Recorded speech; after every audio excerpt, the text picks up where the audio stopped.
Few teachings today. First of all, we start with the Ben Ish Chai, Chacham Rabbeinu Yosef Chaim Ben Yehoyada. He says in the name of Sefer Sha'ar HaChatzir that Shalosh Regalim, the 3 pilgrimages every year, written in the Torah, to go to the temple area. Shalosh Regalim means 3 pilgrimages, really, like Regalim has to do with the feet, right? So atoning for the sin of the golden calf, which they served for 6 hours.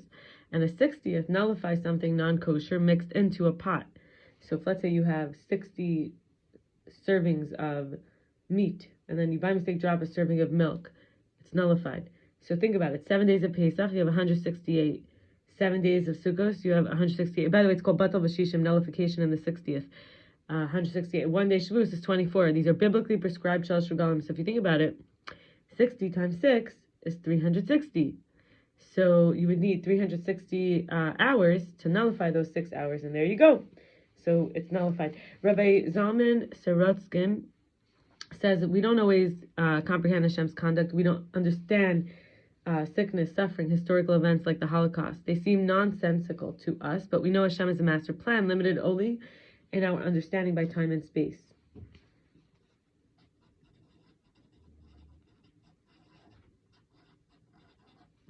And but in the grand scheme of things, with time's passage, things begin to make sense. So I want to share, as taught by Rabbi Nir Menusi, he says, Avos 116, which is Ethics of the Fathers, Pirkei Avos, say little and do much. In Avos 117, it says, I found nothing better for the body than silence. Avos 3:13, a fence for wisdom is silence. Proverbs 3:7, a time to be silent and a time to speak. So basically it starts with silence, a time to be silent, a time to speak. That was King Solomon. Then we have in 1 Melachim 19:12, which is Kings, a still small voice. And then in Talmud Bavli Chagiga 15b, it says, if the rabbi resembles an angel of the Lord of hosts, seek Torah from his mouth, and if not, don't seek Torah from his mouth. So the Baal Shem Tov points out that an angel, a malach, is as mute, ka'alam, same letters, backwards, because the angels are silent, modest creatures who do their work quietly, discreetly. Likewise, the quality of an angelic rabbi is initially they resemble a mute, don't hasten to speak or answer, but carefully select their words in silence and then express. That's and then from Sefer Yetzirah 6:8, it says they constitute 2 organs of procreation in a person, one for physical procreation and the other for spiritual procreation. We have to circumcise the tongue, which is the spiritual procreation, and purify our speech. And it's like an inner circumcision after the silence phase and before a speech phase. This is like because there's 2 organs. The man has to circumcise their procreation organ, and here we have the physical, and then here we had spiritual. So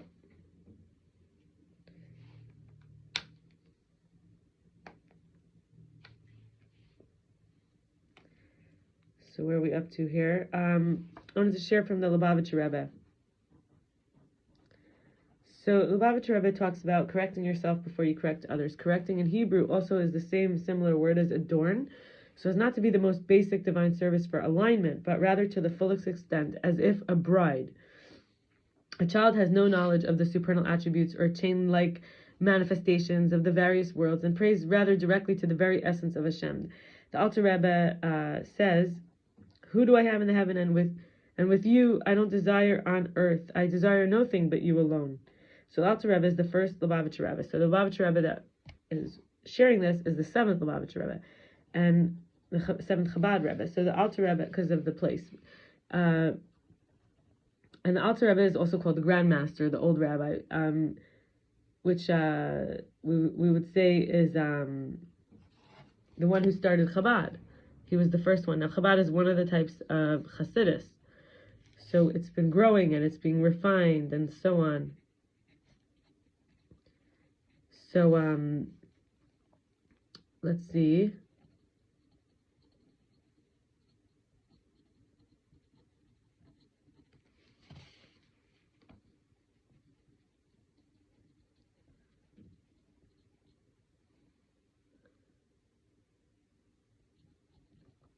Just a moment.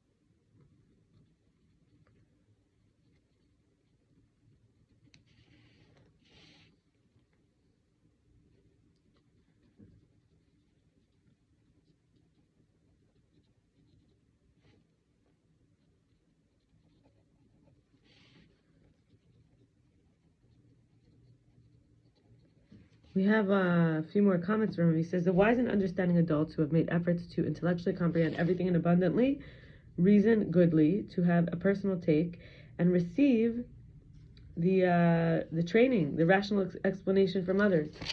To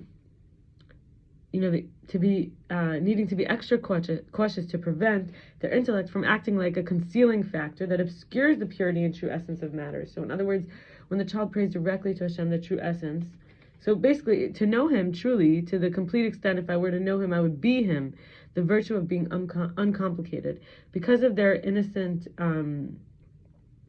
purity, this is more readily accepted by the young children. And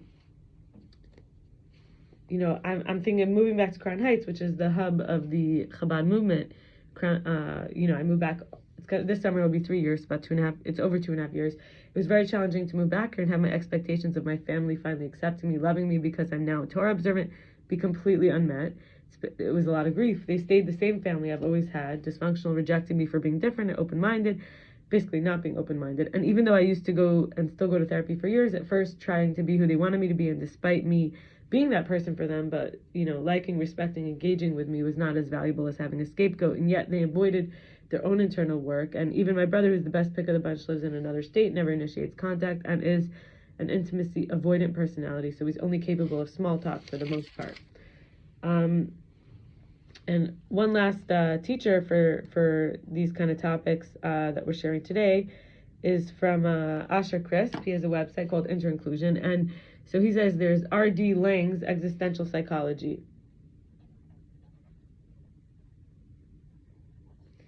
And if left untreated, the schizoid melanations will fortify a sense of a false self, resulting in the false self system, because one, the false self system becomes more and more extensive, and two, it becomes more autonomous, three, it becomes harassed by compulsive behavior fragments, and four, all that belongs to it becomes more and more dead, unreal, false, and mechanical.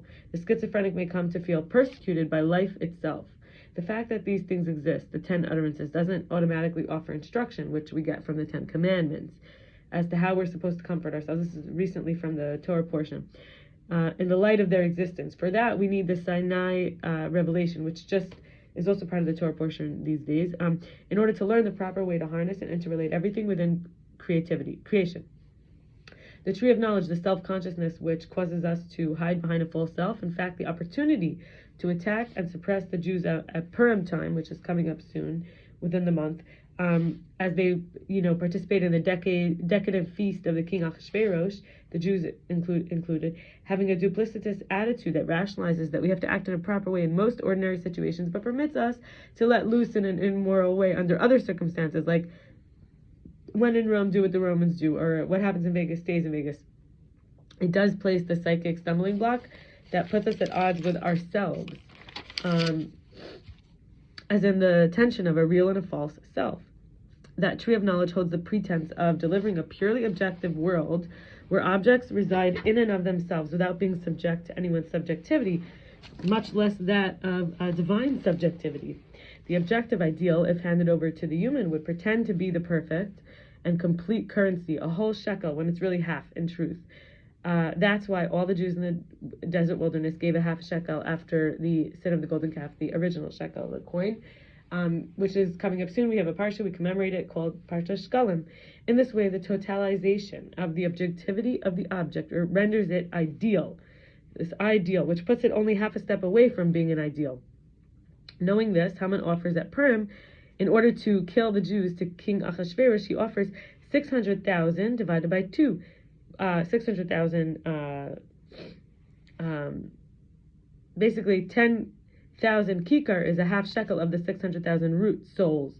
So this is the source from this is Tosafos commenting on Megillah 16a in the Talmud.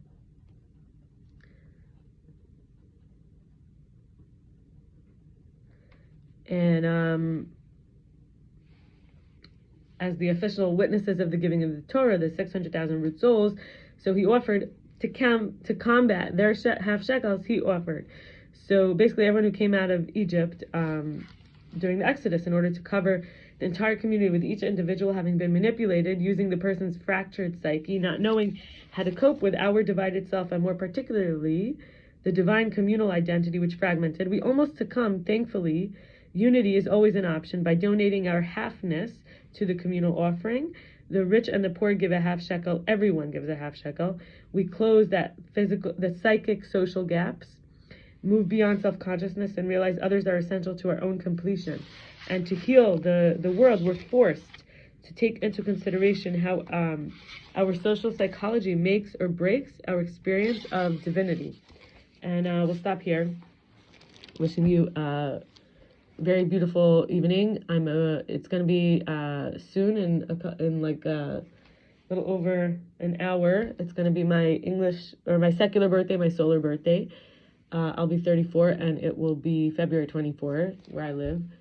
And the message I would like to give at this moment is just that we have the courage to say everything we need to say, and just to learn how to be with the silence, and trusting the master plan will all make sense, and to have the best teachers, and attract in everything that we need, and letting the food for thought, sometimes needing time to marinate, catching up on all our projects, reading projects, art projects, feeling comfortable in my own skin and your own skin,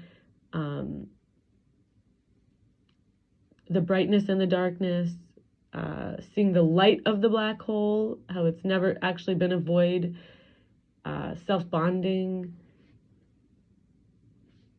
that wholeness through the being part of something bigger, being part of the nature, the ecosystem, the environment, the community, the congregation, learning Torah, clarity, seeing the difference between true and false, definitively, precisely, being honest, not feeling like a failure according to the family, being the gift, being the presence, being the blessing, Mashiach vibes,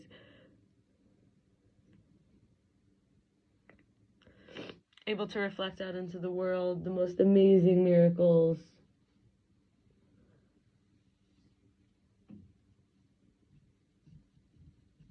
love and peace, and to be good partners, to be good friends, to be good caregivers, caretakers of each other, good accompaniers, good companions, good fellow journey travel buddies, fellow travelers.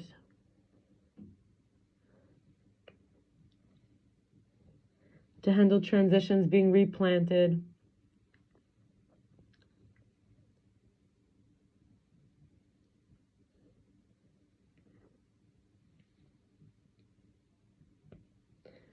Getting enough rest, healthy nutrition, no financial worries, my rent paid easily every month of the year, stimulating fun, call it work or livelihood opportunities. All the best. Bye.